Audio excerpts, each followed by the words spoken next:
बिस्मिल्लाहिर्रहमानिर्रहीम। Dear students, आज का हमारा लेसन नेफ्रॉन के बारे में है।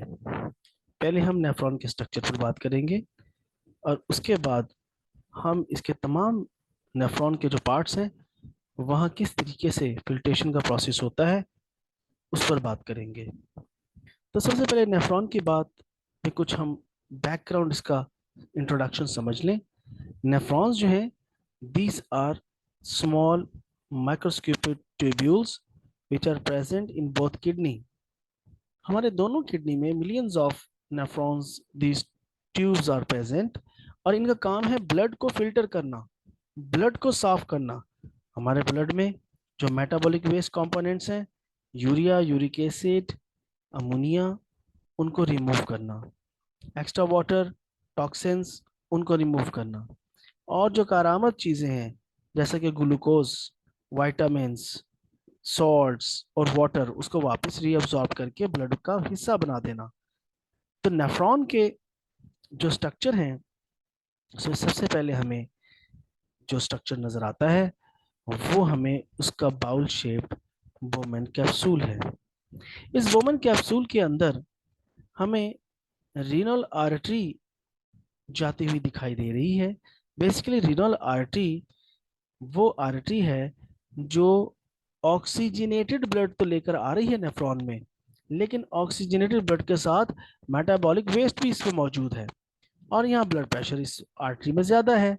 ये आर्टरी डिवाइड हो जाती है ब्रांच में, जिसे हम कहते हैं एफरेंट आर्ट्रियोल। एफरेंट आर्ट्रियोल में भी ऑक्सीजनेटेड ब्लड है, लेकिन इस एफरेंट आर्ट्रियोल की एडॉप्टेशन ये है कि इसका डायमीटर ज्यादा चौड़ा है। एफरेंट आर्ट्रियोल्स आर डायलेटेड, और इनसे बनने वाली जो कैपिलरीज हैं, they have more pores, more gaps. और दूसरे नंबर पर यहाँ से ब्लड वापस जाता है through efferent arteriole. Efferent arteriole की एडॉप्टेशन ये हैं कि उनके जो वाया है, जो डायमीटर है, वो कंस्ट्रिक्टेड है, वो आम आर्ट्रियोल से छोटा है, तंग है, और उनसे बनने वाली जो कैपिलरीज हैं उनमें भी पोर्स कम होते हैं इनकी निस्बत। तो ये जो कैपिलरीज बनती हैं इन एफरेंट आर्ट्रियोल्स की, इस बोमेन कैप्सूल के गैप के अंदर, उन्हें कहा जाता है ग्लोमेरुलस। ये ग्लोमेरुलस है। और नेफ्रॉन का ये जो कप शेप्ड स्ट्रक्चर है, जिसको वोमेन्स कैप्सूल कह रहे हैं, जिसके अंदर ब्लड कैपिलरीज का गुच्छा, क्लस्टर मौजूद है, ग्लोमेरुलस, इसको कंबाइन रेनल कॉर्पसल भी कहा जाता है। इससे आगे अगर चलें तो हमें मुड़ा हुआ कन्वोलेटेड, कन्वोलेटेड का मतलब है मुड़ा हुआ, प्रॉक्सिमल इब्तदाई ट्यूबुलर पोर्शन नजर आता है। प्रॉक्सिमल कन्वोलेटेड ट्यूबुलर पोर्शन जो है, ये मुड़ा हुआ इब्तदाई पहला हिस्सा है, और ये हिस्सा किडनी के ग्लोमेरुलस वाले एरिया में मौजूद होता है। यहाँ से नीचे एक यू शेप ट्यूब जा रही है। इस पूरे यू को लूप ऑफ हेनले कहा जाता है। Henle is the name of scientist जिसने इसे डिस्कवर किया था। और इसके आखिर में फिर दोबारा एक मुड़ा हुआ हिस्सा है, डिस्टल कहते हैं एंड पर, आखिर में कन्वोलेटेड, मुड़ा हुआ। तो मुड़ी हुई ट्यूब का ये हिस्सा डिस्टल कन्वोलेटेड ट्यूब्यूल यहाँ मौजूद होता है। और उसके बाद फिर कलेक्टिंग डक्ट है। हर नेफ्रॉन में कलेक्टिंग डक्ट अलहदा से नहीं होती। आप इस कलेक्टिंग डक्ट में देख रहे होंगे कि बहुत से पॉइंट्स हैं जो कि यहाँ पर ये शो कर रहे हैं कि इन पॉइंट्स के साथ और भी बहुत सी नेफ्रॉन्स के डिस्टल कन्वोल्यूटेड ट्यूब्यूल कनेक्टेड हैं। तो इसका मतलब ये हुआ कि एक कलेक्टिंग डक्ट के साथ बहुत सी नेफ्रॉन्स अटैच्ड होती हैं, और ये हिस्सा ज़्यादातर मेडुला में होता है, और इसका कुछ हिस्सा कॉर्टेक्स का है। ये डक जक्स्टा मेडुलरी नेफ्रॉन आपके सामने है, जिसका कुछ हिस्सा जैसा कि women's capsule, PCT, DCT medulla में है, और लूप ऑफ हेनले और कलेक्टिंग डक्ट का बहुत सा हिस्सा उसका मेडुला में है और बाकी कॉर्टेक्स में है। तो ये जो स्ट्रक्चर अभी हमने सिर्फ देखा और इसके नाम हमने डिस्कस किए, अब हम इनके कामों की तरफ आते हैं। नेफ्रॉन का काम है मेनली दो तरीके से तमाम चीज़ों को रीअब्सॉर्ब करना। लेकिन ये जो दो प्रोसेसेस हैं, एक का नाम है अल्ट्रा फिल्ट्रेशन और दूसरा का नाम है सिलेक्टिव रीअब्सॉर्प्शन। अल्ट्रा फिल्ट्रेशन यहाँ आपके सामने इस टेबल में दिखाया गया है कि अल्ट्रा फिल्ट्रेशन जो है वो बोमेंस कैप्सूल में होगी। और अल्ट्रा फिल्ट्रेशन का मतलब क्या है? सादा और सिंपल लफ्ज़ों में अल्ट्रा फिल्ट्रेशन, प्रेशर फिल्ट्रेशन का मतलब ये है कि बहुत ज़्यादा प्रेशर की वजह से, ग्लोमेरुलस की कैपिलरीज में बहुत ज़्यादा पोर्स होने की वजह से, ब्लड प्रेशर ज़्यादा होने की वजह से, बहुत सी चीज़ों का स्मॉल साइज का यहाँ से निकल जाना और निकल कर नेफ्रॉन के अंदर चले जाना अल्ट्रा फिल्ट्रेशन कहलाता है। और स्मॉल मॉलिक्यूल्स कौन से हैं? उसमें अमीनो एसिड्स हैं, उसमें वाटर है, उसमें ग्लूकोज है, यूरिया है, यूरिक एसिड है, इनऑर्गेनिक आयंस हैं। और दूसरा स्टेप है सिलेक्टिव रीअब्जॉर्प्शन। सिलेक्टिव रीअब्जॉर्प्शन में जी बिल्कुल कारामद चीजें, glucose, amino acids, vitamin, salts, पानी, इनको वापस ब्लड में भेजना है क्योंकि इनकी अशद जरूरत है जिस्म को।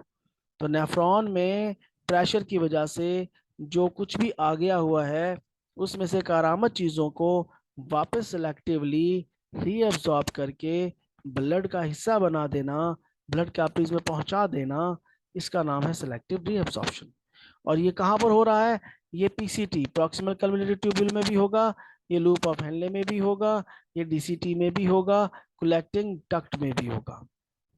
ठीक है, अब इन्हीं प्रोसेसेस को, अल्ट्रा फिल्ट्रेशन और सिलेक्टिव एब्जॉर्प्शन को हम पार्ट बाय पार्ट डिस्कस करेंगे।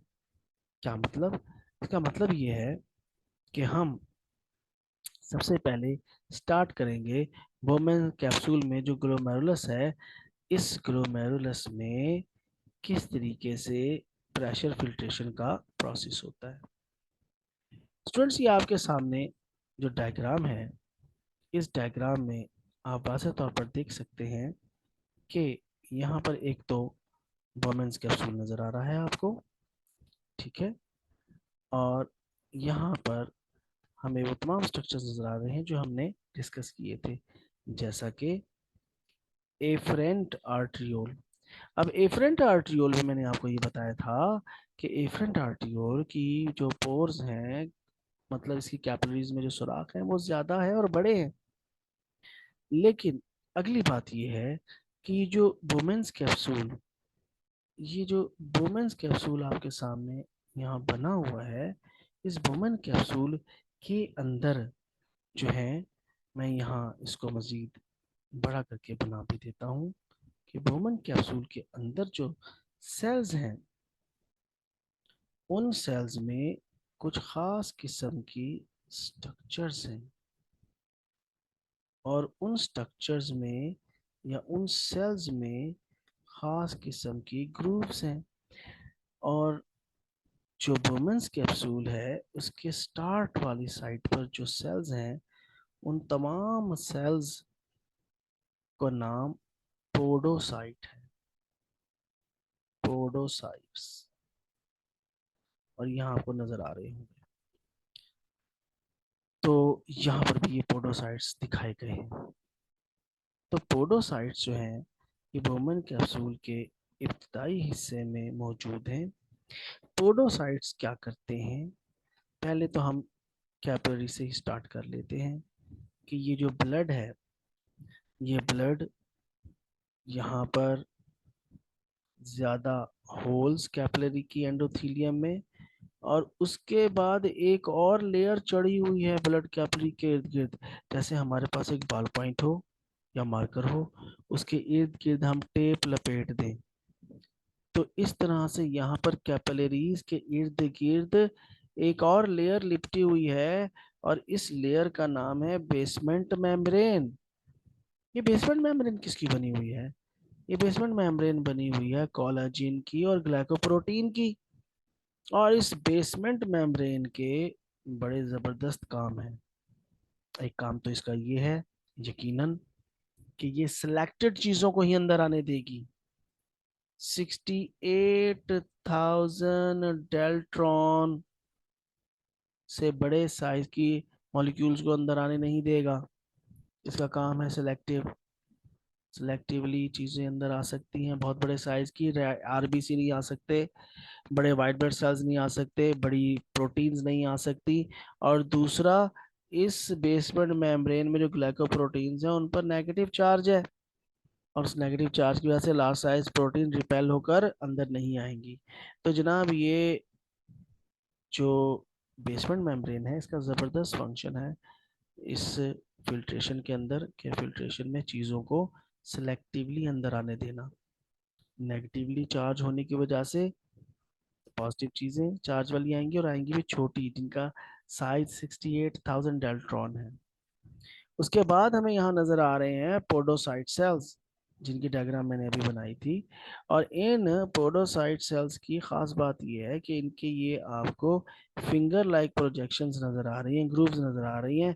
इसकी वजह से सरफेस एरिया इंक्रीज हो जाएगा। सरफेस एरिया इंक्रीज का मतलब है कि ज्यादा चीजें एब्जॉर्ब होंगी, और एब्जॉर्ब होकर फिर यहाँ पर ल्यूमन के अंदर आ जाएंगी। ठीक है जी। और अंदर आने वाली जो मटेरियल है, अब उसमें शामिल होंगे ये कंपोनेंट जो कि यहाँ पर लिखे गए हैं। Amino acids, water, glucose, urea अपने साइज छोटा होने की वजह से आ जाएगा, इनऑर्गेनिक आइंस, अगर यूरिक एसिड बना हुआ है वो भी अंदर आ जाएगा। तो बहरहाल जो कुछ भी अंदर आएगा उसका नाम होगा ग्लोमेरुलर फिल्ट्रेट या वुमेन्स फिल्ट्रेट। तो अब प्रेशर की वजह से जो कुछ भी अंदर आ गया है फिल्टर होकर, अगरचा के बेसमेंट मेम्ब्रेन ने फिल्ट्रेशन की है, अगरचा के बेसमेंट मेम्ब्रेन ने काफ़ी हद तक चीज़ों को सिलेक्टिवली अंदर आने दिया है, और पोडोसाइट्स ने सरफेस एरिया इंक्रीज किया है। तो अब जो कुछ भी अंदर आ गया है वो कहलाएगा ग्लोमेरुलर फिल्ट्रेट। तो ये जो ग्लोमेरुलर फिल्ट्रेट अब अंदर आ गया है, इस ग्लोमेरुलर फिल्ट्रेट में से अब मटेरियल्स को वापस सेलेक्टिवली रीअब्सॉर्ब करवाना है। लेकिन एक बात और याद रखें कि कुछ फैक्टर्स भी अफेक्ट कर रहे हैं ग्लोमेरुलर फिल्ट्रेट को। मतलब ये है कि आम तौर पर जो ग्लोमेरुलर फिल्ट्रेट वोमेन कैप्सूल से निकल कर अंदर आता है वो 125 सीएम क्यूब पर मिनट इतनी मिकदार में आता है। लेकिन अगर पानी हमने ज्यादा पिया हुआ है, हाइड्रोस्टैटिक प्रेशर ज्यादा है, तो डेफिनेटली मटेरियल भी ज़्यादा लीक होकर आएगा। नेक्स्ट लेसन में हम यहाँ से बात स्टार्ट करेंगे कि जो पहला नेफ्रॉन का कन्वोलेटेड पोर्शन है, इसका नाम है प्रॉक्सिमल कन्वोलेटेड ट्यूब्यूल, वहाँ पर सिलेक्टिव रीअब्जॉर्प्शन कैसे शुरू होगी, पहले उसकी अडॉप्टेशंस पर बात करेंगे, और उसके बाद हम मज़ीद आगे इसको एक्सप्लेन करते जाएंगे। आपको अगर लेसन अच्छा लगा हो तो ज़रूर अपने कमेंट्स दीजिएगा और फीडबैक दीजिएगा, ताकि मैं इसको मज़ीद बेहतर कर सकूं। Thank you very much. Allah हाफिज़।